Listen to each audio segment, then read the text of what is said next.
When a proton is released from rest in a room, it starts with an initial acceleration a naught towards west.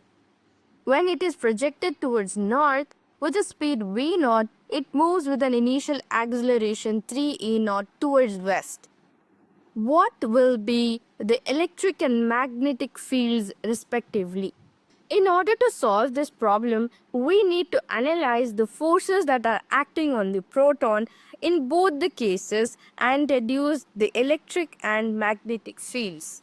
The proton experiences an acceleration a naught towards the west. The force on the proton is due to the electric field alone, and there is no magnetic force because the velocity is zero. Therefore, we have Fe vector is equal to Qe vector.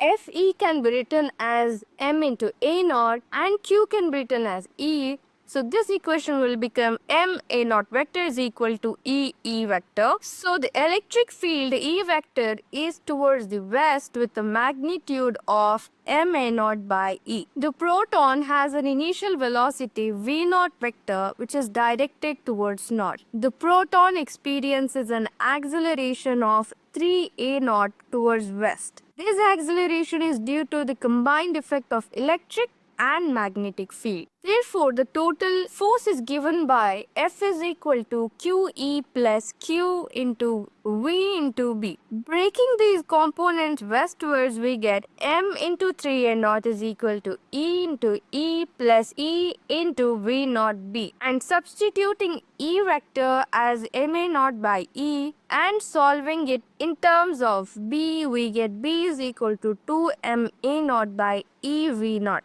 The magnetic field B is perpendicular to both V naught vector towards north and the acceleration towards west. Using the right hand rule, we have B vector pointing downwards. Therefore, the electric field E vector M A naught by E is acting towards west and magnetic field B is acting downwards. Therefore, the correct answer is option A.